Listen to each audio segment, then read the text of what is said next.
Hi, I'm Michael Smith for Nevada Trails. Tonight I have a very special show. I have Mark Stein, who is the author of the best-selling book, When Technology Fails. Thank you for joining us on Nevada Trails. And tell you, I visited you at your lecture, and you have some serious stuff to talk about. Thank you for having me. I was very shocked. We were talking about the perfect storm and 6 trends that are happening that might create the perfect storm of things happening in our whole world. Yeah, that perfect storm is kind of disturbing. There's 6 different trends, major global trends, each of which individually could be a civilization buster. And together they might combine to be the perfect storm. And so I'll go over the 6 trends quite quickly for you if you want. Well, I think I don't think you have to rush, because that's a kind of a major point in my mind after that lecture. I thought, what the heck are we going to do to survive? Well, that's part of my book.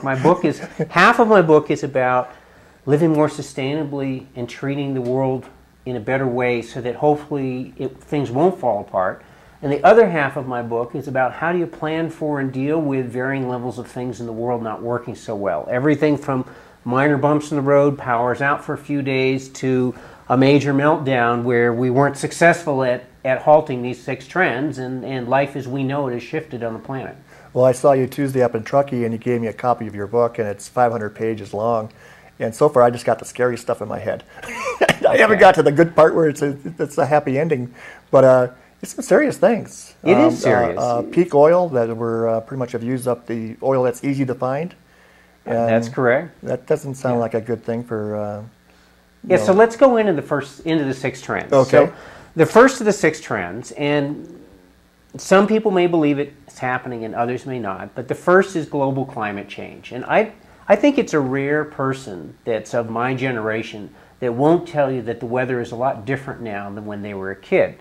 Now, climate change means global warming, but it also means global weirding, in that it doesn't mean it's always going to be warmer and hotter. One of the things we're doing to the planet is destabilizing the systems that made for fairly stable weather on the planet. I mean, there's always been storms and hurricanes and things, but what we've done is it's like taking the shock absorbers off your car. You drive around with that shock absorbers, you hit a bump, and all of a sudden it bounces and bounces and bounces. And that's kind of what we're doing to the weather. So we're seeing hotter hots, colder colds, worse droughts, worse floods. We're just seeing the stability of the weather going crazy. So that's the first change. Now, there's a recent study at MIT that predicted that within the next century, even if we did sort of the most stringent things that governments are talking about doing now, which is not really enough to change this, we're talking at least 6 degrees of temperature change over the next century. And what does that mean? That means that the temperature from San Francisco becomes more like Phoenix, Arizona, and Phoenix, Arizona becomes more like Kuwait. And so what it also means, and it's more serious for mankind, is that the bread baskets of the world, the places that grow most of the food for places like China, India, and the United States, the Soviet Union, most of those breadbasket areas will be fried, so they'll no longer produce the food that we need for our planet. So that's the most serious part of climate change. Well, I know as far as a kid growing up, I grew up in Michigan, and it was like Winter Wonderland was on the license plates. And now it's went from Winter Wonderland to freezing rain, ice, and my little lake I used to ice skate on, it never freezes anymore. Yeah. And all the bread belt and the wheat and the corn is going more towards Canada. Just in my little lifetime, I'm thinking, hey, come back here. We need that. Right. We need those crops in Ohio. That's where I grew up also. It's my grandfather's farm. And everything's going past Michigan to the Canada. And that's just from, like I said, just in the last couple of decades. I know. That's right. And it's kind of scary. I like ice fishing in the old days. That's right. And I grew up in Vermont, lots of skiing. Last winter was a good winter. And some people say, oh, look, global warming. See, it's a farce because there's a big winter on the East Coast. Well, it turns out that climate modeling is a bunch of different things you have to blend in. So last winter had something called the solar minimum, which meant that we had much less heat coming off of the sun. And that meant that we had, if you added a few degrees of change, couple degrees of change from climate change, but then a couple of degrees cooler from from the solar minimum, and then the fact that in the northern hemisphere you have aerosol cooling from the pollutants in the northern hemisphere, which you don't have in the far north and in the southern hemisphere, it meant for a winter like the old days in the north, and you could say, oh, look, no climate change, everything's fine. Well, when we come out of this solar minimum, then you're going to see it going back towards like 3 or 4 years ago when we had Hurricane Katrina. You're going to see those days return, and you'll be like, oh, wow, I guess, global warming didn't change. Okay, so let's move on.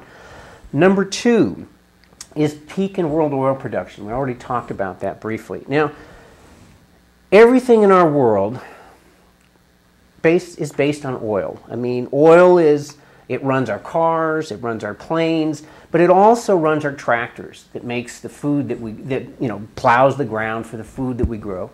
It powers, fossil fuels, not just oil, but that powers our electrical grid. It's a key part of our society. Now, every oil field in the world has a life cycle. They discover it. It takes about 10 years after you discover an oil field to develop it. Then they start pumping it out, and they put more and more wells in. Eventually, it starts declining. Now, back in the 1950s, there was an oil company executive named M. King Hubbard, and he looked at the natural life cycle of oil fields, and he predicted that right around 1970, the United States would peak in oil production and start declining. Now, at that point in time, you may not believe it, but we were the Saudi Arabia of the world then. We exported, in 1950s, we exported more oil and produced more oil than anyone else in the world. No other country made as much oil and produced as much and sold as much oil as we did. When he made this prediction, oil company executives jumped all over him. They said, you got to be kidding. We're the #1 producer and exporter of oil in the world. Well, as a kid in 1975, we're watching JR on Dallas, and they're all oil magnates and, millionaires and running the country and things. And well, they still are. Well, I know, but my point is that's when they were top of the hill. That's in right. The world. That's right. And now it turned out that M. King Hubbard was accurate to within 18 months in his prediction. Pretty darn but good. He made a similar prediction about world oil production. So he could project that the oil fields in the world being developed, most of the other countries of the world were being developed after the United States oil fields. So he predicted that there'd be a similar peak in world oil production, and that peak is happening right about now. Now, we saw, back just 2 years ago, we saw the world economy collapse. And what happened was we had oil prices jumped up to almost $150 a barrel.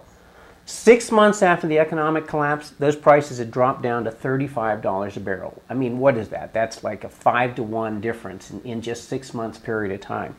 So what happened is that world oil production is starting to slow down right now. We've hit that peak and it's kind of plateaued. And we had China and India that are getting ramped up and they're gearing up and they're growing with huge economies, and they get almost 40% of the world's population in just 2 countries. And as they're demanding more oil and there's no more oil being produced, then the price kept going up and up. Well, as long as the economy could support it, there was price wars going on around the world, and it drove the price of the oil through the ceiling. Well, the economy collapsed, the heat was off temporarily, but it's sort of just a short respite, a brief respite in the world right now. And what's happening is that we have this limit that we never used to have. It used to be that if industries and countries wanted to grow and expand, all they had to do was put another refinery in and pump some more oil and refine some more oil, and it could support all that expansion. Well, like the lecture you said, drill, baby, drill. Yeah, drill baby Bill is what we've been doing. Yeah. And and it worked great. When Ronald Reagan came in after Jimmy Carter with the Arab oil crisis and the Arab oil embargo, basically they did drill baby drill all over the world. They went to Indonesia, they went to the North Sea, they went to the North Slope of Alaska. They went all over the world and drilled baby drilled so we wouldn't have to depend on that Arab oil. Yes. Problem is that we didn't develop the alternatives. And 25% of the world's remaining oil reserves are in just 2 countries now, Iraq and Iran. Isn't that amazing? We're in militarily in Iraq, and we're rattling our sabers in Iran. So that's a quarter of the world's oil production. When you look at Saudi Arabia, well, that's like another 20% there. So the Middle East has over half of the remaining reserves of oil in the world. So we're basically, we've got their fingers at our throats, and we're not developing the alternatives. And there is no way to produce more oil now. Drill baby drill has worked, but we didn't get the alternatives going, and drill baby drill isn't going to work anymore because the oil is running out. Now, number three is collapse of the world's oceans. Now, these people say, well, you know, what do we need oceans for? Well, a large part of the world eats food out of the ocean, and right now 11 out of 15 of the world's ocean fisheries are either in collapse, already collapsed, or on the verge of collapse. The richest fishery in the world was George's Banks, off of Newfoundland area in the eastern United States, northeast. And it's dead. It's gone. It's toast. Huge fishing fleets just sitting there doing nothing because all those fish are gone. Did not know that. So we're collapsing the oceans. In fact, it's so serious. Right now, every day, in the Canary Islands, a very shocking thing happens. Dead black men and women wash up on the shores, drowned in the Canary Islands. And you say, well, why is that? Well, these people, for generations, have supported their families by fishing with their pirogues, their 40-foot-long boats with a sail and oars, off the coast of Africa. And they've supported their lifestyle and their children for centuries doing this. But now, the big fishing fleets from Europe and Japan, those places, those fleets have fished out their own local fish, so they're going to other places of the world. And they've fished out the local fish in Africa now, so the big fleets can go offshore, but the locals are starving. They can't get the fish anymore. So they're desperate, they're getting into their boats, and they're setting sail for Europe, hoping to find a better life because they're starving in Africa. And along the way, many of them get capsized, and they drown, and they end up washing up on the shores of the Canary Islands. And that's what we're doing to our oceans. Well, we're going to take a short break, and when we come back, we'll talk more with Matt Stein of his book, When Technology Fails. Thank you.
And we're back with from break with Matt Stein, the author of When Technology Fails, and that's some serious stuff. And if I read my notes right, we're going to be talking about deforestation now. That's correct. The next trend, at number 4, is deforestation. And it turns out that we've cut down half of the forests of the planet. And some people may say, well, who cares? Well, it turns out that forests are a key part of the ecosystems of the world. They're part of the carbon-oxygen cycle, but they're also part of the weather cycle, and most people don't realize that. See, every large tree, like a redwood or a big rainforest tree, every large tree, whether it's got needles or leaves, supposedly has the evaporative equivalent of a 40-acre lake. So what does that mean? It means that you've got a giant tree, and when the rain falls down on the tree, the roots suck up water, and it goes up into the leaves and needles and evaporates out into the atmosphere, and it's recycling water moisture into the atmosphere so that it forms clouds downstream and rains down again. So what happens when you cut down the trees is you have something called desertification downwind. Now, the Fertile Crescent is in between Iraq and Iran. It's in that area, between the Tigris and Euphrates River. That was an area which was basically the Garden of Eden, like 7, 8, 10, 6,000 years ago. It was a place on Earth where it was sort of a perfect climate, and there was a lot of water, and there was a lot of rain, and agriculture flourished, and people flourished. Well, when people flourished, they made cities, they made civilization, they cut the trees down. They cut the trees down, desertification starts happening, it changes the climate. That area is now a desert wasteland for the most part. And so we're doing that all over the world. So who could have believed that the rainforests in the Amazon and in Indonesia could be burning? Like, remember a few years ago when planes are crashing because the rainforest in Indonesia was burning? Well, when you start cutting down the trees, you start changing the weather. The other thing that the trees do is they build soil and they stabilize soil. So when we cut down the trees, some people call the rainforest the lungs of the world. And it's been estimated that within the next 30 years or so, at the current rate we're doing, there will be just a tiny, tiny fraction of rainforest left on the planet. And we're just cutting it down and decimating it. Well, where do you get this information about the rainforest burning? Is it still burning as much as you said before? It's not burning as much, but there have been droughts in the Amazon. Now that we're starting to deforest large sections of the Amazon, there have been areas of the Amazon experiencing unheard of droughts. So we are, as we cut these trees down, we're definitely altering the weather cycle, and that's part of global weirding in the weather change. Now, number 5. Number 5 is quite serious. It's the global food crisis. And that's a combination of weather change. It's a combination of unsustainable use of water, groundwater. See, we've been pumping groundwater out of the ground at a far greater rate than it'll recharge in many places to irrigate land. See, it turns out that there's something like only 16% of the world's agricultural land is irrigated. In other words, like Central Valley of California is mostly irrigated land. That 16% of irrigated land makes 40% of our food. And most of the places where we're irrigating the land, we're unsustainably using water. In other words, we're using more water every year than nature's putting back. So what does that mean? In India, there's places where a generation ago, the farmers drew the water out of the wells with just buckets and chains. Now with big pumps and tube wells, the water level has been going down so fast that often they have to go more than a mile into the earth to get water that was only 20 feet beneath the surface just a generation ago. Same thing in China. Beijing has been unsustainably using the groundwater. They're running out of water in Beijing. They've pumped all the water out of the ground. So now the largest construction project in the world is to bring a river from 800 miles away to Beijing because there's no more water under the ground in Beijing. It's almost all gone. It's almost hard to believe there's no water. Well, really, it is almost, but the problem is that 800 miles. There's large sections of the world where there used to be small populations that could handle the amount of water they had, but now those places have tons and tons of people, millions of people, and they're using more water than that area can stand. So, for instance, think of LA. I mean, LA is a desert, and we've made the desert bloom. Well, we did it by taking the Colorado River. The poor Indians, there was a wonderful fishery where the Colorado River pours into the Sea of Cortez out by Baja, Mexico, and that fishery's dead. And all those Indians and native people that relied on that water, they're gone. because that water's gone. It's a scummy little trickle of highly polluted water that makes its way to Mexico, and it used to be a giant river that made its way to Mexico. And that's happened in the Chowpira, it's happened in the Rio Grande, and the Yellow River in China, giant river. In the 1970s, that went dry for the first time in recorded history for something like 10 days. And 5 or 6 years ago, it was dry like 295 days out of the year. It never reached the ocean. That's the unsustainable use of water that we're doing. The other thing we're doing is our farming practices are literally flushing tons of topsoil down the drain. And so the way we're farming the land is typically flushing soil at between 20 and 100 times the rate of that it gets replaced by nature. So that's kind of like, just burning money every year, and eventually you're going to run out. So the problem with these 6 trends is each, as a scientist, if you draw a graph and the graph is headed for the bottom, unless you do something significantly different, it's going to hit bottom. And each of these 6 trends is headed for that crash at the bottom. Now, the worst trend of all is number 6. And number 6 is population growth. And people think like, there's always been more people in the world and who cares? But let me give you an idea of how big of a problem population growth is. Back when I was a child in the 1960s, there was 3 billion people on the planet in the early 60s. It took 40 years to double that to 6 billion. And now, in a decade, we're coming up on 7 billion. Now, to give you an idea, going further back in history, around the time of Jesus, we had about 250 million people in the world. It took 1,000 years to double that to make 2 billion. It took another 800 years to the year 1800 to double it again, to make 3 billion. It took 130 years to double it to 4 billion, or to 6 billion. I'm sorry. It took 130 years to double from 1 billion to 2 billion. And then from 1960 to 2000, it took only 40 years to double from 3 billion to 6 billion. So think about this. From the time Jesus walked the earth to the time Abraham Lincoln was born, there were fewer people added to the world in that 1800 years than have been added in the last 10 years. In other words, we put more new people on the planet in the last 10 years than from the time Jesus was born till the time Abraham Lincoln was born. We can't keep that up much longer. We actually outgrew the Earth's ability to support all of the people in the way we're living on the planet in roughly the year 1980. In the early 80s was when the impact of people on the world surpassed the ability of the world to recover. So since then, we've basically been consuming our planet at a faster rate than it can regenerate. So that's one of those graphs where if you keep doing that, you're going to hit the bottom, you're going to hit the end, and you're going to cause collapse. That really cheered me up. Yeah, well, now there are solutions.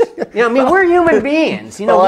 We can solve problems, but there's a definition. It's actually Einstein calls us. He says insanity is doing the same thing over and over again and expecting a different result. He says if you want to have a different result, you got to do something different. So unfortunately, all of these trends are headed for the wall. So if we want to change it, we've got to change it significantly. Book of Revelations isn't we're supposed to lose a third of our water and a third of our land and a third of our people and all these stuff. It sounds like you're saying things aren't going to be going so good here. Well, the thing is, we don't need a pole shift. We don't need a meteorite hitting the Earth. We don't need any weird apocalyptic something happening. All we have to do to hit the apocalypse is just keep doing the same thing we've been doing, and it's going to happen. Well, I tell you, we're going to have to start doing some things to correct this situation, I would think. Yes, and so, the last chapter of my book is making the shift to sustainability. Now, I believe that it's doable. It's not easy, and it's going to take some major changes, but I believe we can do it. Now, unfortunately, so far, there's no government in the world that's actually taking steps that might avert collapse. But perhaps we'll get slapped around hard enough that enough people will wake up and we'll shake our government up and we'll say, there is no money to be made on a dead planet. There's no profit on a dead planet. So if we don't fix this, then all the business is going to fail. And this has got to be a number one priority. Well, I would think so. Besides, obviously you know that I have asthma and I have to be on air. well, people like me aren't going to survive. The air quality is bad, so we're going to lose a lot of old people and a lot of people like me who are disabled. So we're going to have to really figure out how to survive, because we're not going to make it. And when I was driving down here, I saw the open burn at Lake Tahoe, and I was saying, oh boy, I'm going to have a tough night. And I know that's part of helping our forests not burn locally, but there's a lot of little things like that you see all the time, but you think, and that might not be good for some other people. And well, we're going to have you get on for another show. And when you come back, we're going to do another show called hopefully Survival Tips.